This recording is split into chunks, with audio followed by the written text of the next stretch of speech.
Ah, te voilà, Abigail. Eh ben, tu vois, je suis en train de lire un livre. Et puis, dans ce livre, il y a plein de petites histoires. Et là, l'histoire que j'ai lue, c'est sur un petit garçon qui s'appelle Nicolas et qui vient d'avoir 12 ans. Dis-moi, je pense à une chose. Tu voudrais que je te la raconte? Oui, bien sûr. Alors, assis-toi et écoute bien. Et vous aussi, les enfants, écoutez bien l'histoire de Nicolas qui vient d'avoir 12 ans.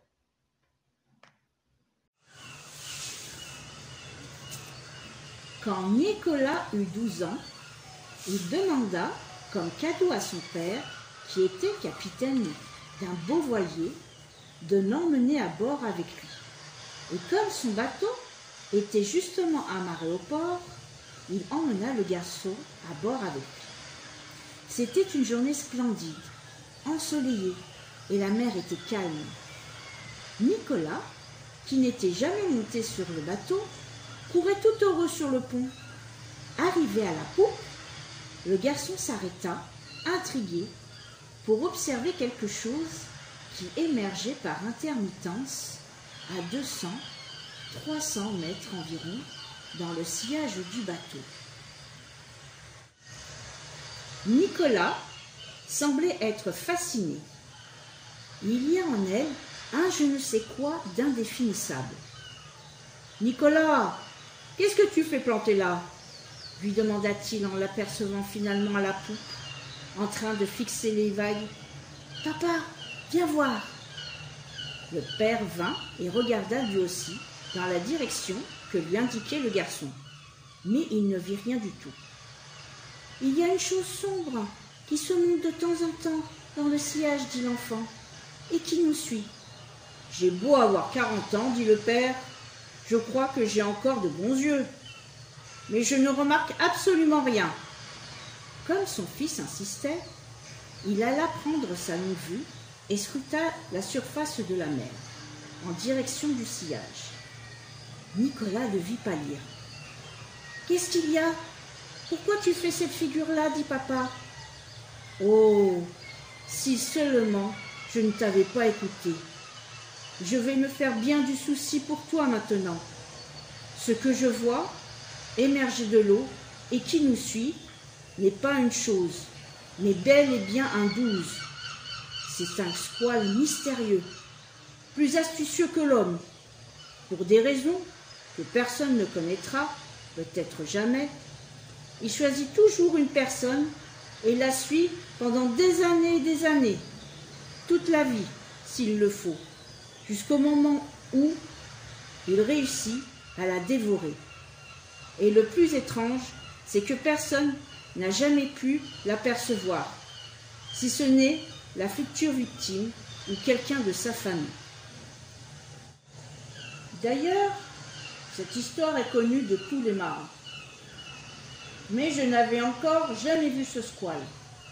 Et d'après les descriptions que j'ai si souvent entendues, je l'ai immédiatement identifié, Nicolas. Il n'y a plus de doute possible, hélas. Le 12 a jeté son dévolu sur toi. Et tant que tu seras en mer, il ne te laissera pas un instant de répit. Écoute-moi bien, mon petit. Nous allons immédiatement retourner au port. Tu débarqueras et tu ne t'aventureras plus jamais au-delà du rivage. Pour quelque raison que ce soit, tu dois me le promettre. Le métier de marin n'est pas fait pour toi, mon fils. Il faut te résigner. À terre aussi, tu pourras faire fortune. Il fit demi-tour et rentra au port.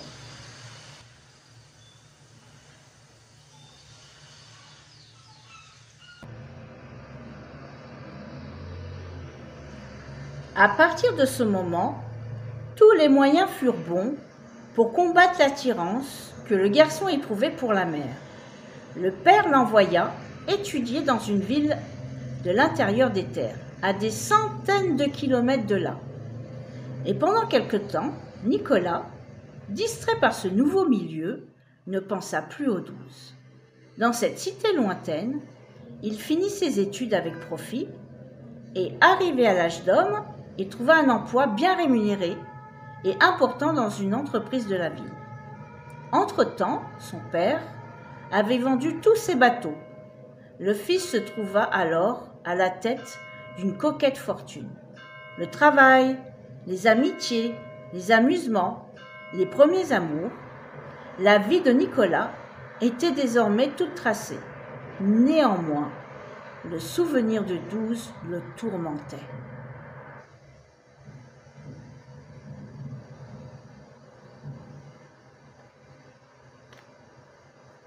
Mais il ne pouvait rester loin de la mer, et il finit par rentrer. Nicolas allait souvent sur la jetée, et un jour, il demanda à un marin « Est-ce que vous ne voyez rien de ce côté-là » le marin répondit après avoir scruté l'horizon « Je ne vois absolument rien. Pourquoi ?»« Je ne sais pas, il me semblait. »« Tu n'aurais pas vu un 12 par hasard ?»« Ah ah. Pourquoi riez-vous ? Parce que le 12 est une bête qui ne pardonne pas. Et si jamais elle se mettait à te suivre, cela voudrait dire que tu es perdu. Alors, ne va jamais en mer. » Il savait que le 12 l'attendait au large, rien à faire. Une impulsion irrépressible l'attirait vers le 12 jusqu'au jour où, soudain, Nicolas prit conscience qu'il était devenu vieux, très vieux, et personne de son entourage ne pouvait s'expliquer pourquoi, riche comme il était, ayant une famille, il était toujours malheureux. « Maintenant je vais aller à sa rencontre, annoncia-t-il. Je lutterai de toutes mes forces. » Il n'avait pas besoin d'aller très loin. Tout d'un coup, le 12 émergea contre le bateau. « Je me suis décidé à venir à toi, dit Nicolas. Et maintenant, à nous deux. » Alors, rassemblant ses dernières forces, il brandit le harpon pour frapper. « Ouh !» mugit d'une voix suppliante le 12. « Quel long chemin j'ai dû parcourir pour te trouver. Moi aussi je suis reclus de fatigue. Ce que tu as pu me faire attendre au loin, et toi qui fuyais, dire que tu n'as jamais rien compris. » « Compris quoi ?» fit Nicolas. « Compris que je ne te pourchassais pas pour te dévorer, comme tu le pensais. Le roi des mers m'avait seulement chargé de te remettre ceci. » Et le squale tira la langue, présentant à Nicolas une petite sphère phosphorescente. Nicolas la prit entre ses doigts et l'examina. C'était une perle d'une taille phénoménale. Il reconnut alors la fameuse perle de la mer, qui donne à celui qui la possède amour et surtout paix de l'âme. Mais il était trop tard désormais. « Hélas, dit-il en hochant la tête tristement, quelle misère! J'ai seulement réussi à gager mon existence et la tienne. »« Adieu, mon pauvre homme, répondit le 12, et il plongea dans les eaux sombres. Et le vieux Nicolas rentra au port avec la perle des mers. Il décida de donner la perle à son fils, en lui conseillant que si un jour il rencontre le 12, surtout qu'il ne fallait pas fuir. Nicolas n'a plus jamais été malheureux, car il possédait un cadeau inestimable, la paix de l'âme.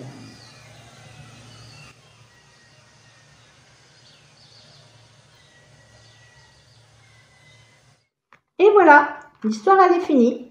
Super, j'ai bien aimé cette histoire. Ah oui, hein. Et justement, la fin de l'histoire me fait penser à quelque chose, parce que moi aussi, j'ai fait une rencontre. J'ai fait une merveilleuse rencontre. Ah bon? Mais qui as-tu rencontré? J'ai rencontré un roi. Bien plus, j'ai rencontré le roi des rois, le Seigneur des seigneurs. Il s'agit de Jésus, le Fils de Dieu. Et vous savez, les enfants, avant de rencontrer Jésus, j'étais comme Nicolas. J'étais très malheureuse et pourtant j'avais tout. J'avais une famille, j'avais un bon travail bien rémunéré, j'avais beaucoup d'amis. Je voyageais, j'avais des loisirs, j'étais en très bonne santé. J'avais tout et pourtant j'étais malheureuse parce que mon cœur, il était vide. Et quoi que je faisais, rien ne pouvait le remplir. Il était vide.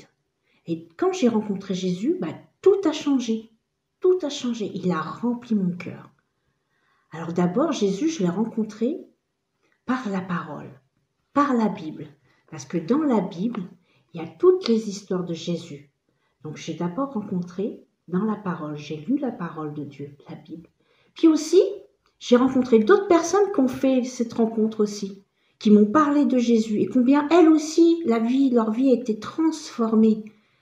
Alors voilà, on m'a dit aussi que Jésus, il pouvait être mon sauveur. Moi, je ne savais pas qu'il fallait qu'on me sauve. Mais oui, parce qu'il n'y a que lui qui peut remplir un cœur. Et vous savez, j'ai fait cette rencontre quand j'avais 27 ans. Alors, c'est pas trop vieux, trop âgé, mais c'est pas non plus trop jeune. Mais j'étais contente d'avoir fait cette rencontre. Et vous savez, les enfants, aujourd'hui, la Bible le dit, aujourd'hui, on peut rencontrer Jésus. Et peut-être il y a des enfants qui l'ont déjà fait et qui l'ont reçu et qui l'ont dans leur cœur. Voilà. Mais peut-être d'autres enfants, ça n'a pas été encore leur cas, c'est pas encore leur cas, vous pouvez aujourd'hui le rencontrer, lire la Bible, et puis rencontrer d'autres enfants aussi qui ont fait cette rencontre. Parce que Jésus m'a fait un cadeau inestimable. C'est bien plus qu'une perle précieuse, c'est bien plus que tous les diamants, tous les rubis, tous les émeraudes du monde. Et ce cadeau, c'est la vie éternelle. La vie éternelle. Ah oui, la vie éternelle. Parce que, voilà, je serai toujours avec Jésus, il sera toujours avec moi. Et pour me donner cette vie, il a fallu que Jésus meure, qu'il meure sur la croix. Et c'est ça, on peut le lire dans la Bible. C'est parce que Jésus nous aime tellement qu'il a donné sa vie pour nous, pour que nous ayons ce cadeau inestimable, la vie éternelle, parce que dans le ciel, il y a une maison, c'est la maison de Dieu, et qu'on vivra avec lui pour toujours. Voilà, il veut être ton sauveur comme il est mon sauveur. Alors, on va lire ce verset qui se trouve dans la Bible. Voilà. On va le lire ensemble, Abigail. Je vais le lire. Et voici ce témoignage. C'est que Dieu nous a donné la vie éternelle et que cette vie est dans son Fils Jésus. Alors, je le redis. Et voici ce témoignage. C'est que Dieu nous a donné la vie éternelle et que cette vie est dans son Fils Jésus.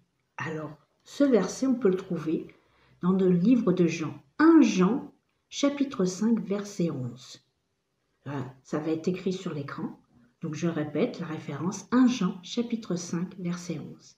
Voilà, Jésus aussi te cherche. Il veut être ton sauveur. Il veut être ton ami, ton fidèle ami, ton meilleur ami, car il t'aime au point d'avoir donné sa vie. Je te laisse ce verset et je t'invite à rencontrer Jésus, car Jésus t'attend. Que Dieu te bénisse. Que Dieu vous bénisse tous les enfants. Au revoir. À bientôt.